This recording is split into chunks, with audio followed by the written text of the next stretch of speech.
तर चंद्रकांत पाटील यांनी पुण्यातील पूर परिस्थितीची पाहणी केली आहे। नागरिकांशी संवाद साधला। यावेळेस त्यांनी माध्यमांशी बोलताना एका दिवसाच्या पावसाने 4 महिन्याच्या पाण्याची सोय झाल्याचं म्हटलेलं आहे।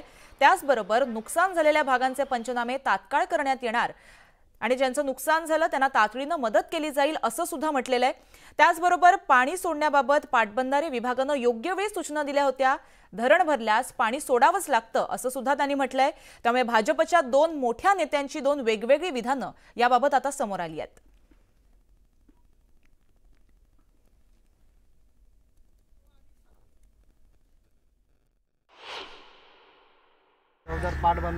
पाटबंधारे खात्याची जी सूचना असते ती शेवटी व्हॉट्सअपच्या माध्यमातून येणार।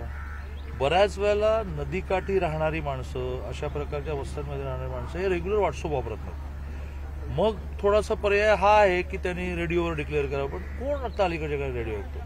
त्यामुळे पाटबंधारे खात्याने वेळेमध्ये सूचना दिलेल्या आहेत। आपापले व्हॉट्सअप चेक करा। आता शेवटी पाणी किती वाजता अशा स्टेजला येणार आहे की विसर्ग करायला लागेल असं आपल्यालाही सांगता येत नाही। ती स्टेज एका वेळेला अचानक येते, पण माझं असं म्हणणं आहे की त्या अचानक आलेल्या स्टेजमध्ये सुद्धा घाईघाईने व्हॉट्सअपच्या माध्यमातून पाटबंधारे खात्याने लोकांना हे कम्युनिकेट करणं सुरू केलं की नदीकाठच्या लोकांनी लगेच शिफ्टिंग सुरू करा। त्यामुळे असा आरोप करता येणार नाही।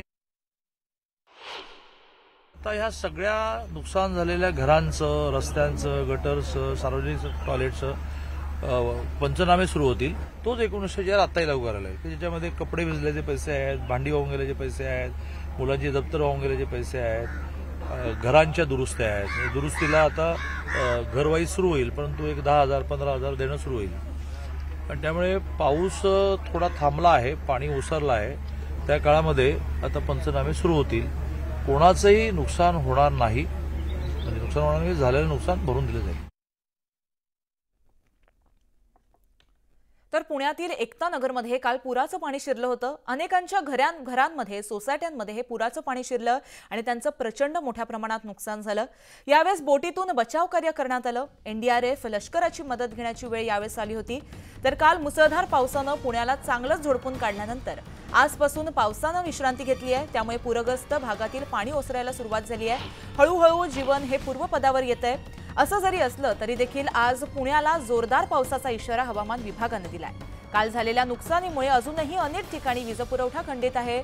आज पाणी ओसरलं असलं तरी कालच्या पुरानंतर कालची आणि आजची परिस्थिती ड्रोनच्या नजरेतून फक्त न्यूज 18 लोकमतच्या प्रेक्षकांसाठी।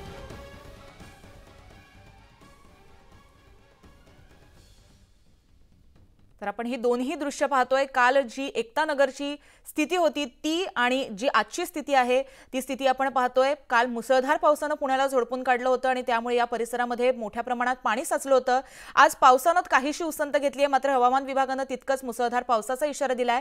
मात्र या सगळ्या परिस्थितीमुळे कुठेतरी या परिसरातलं पाणी ओसरायला सुरुवात झालंय।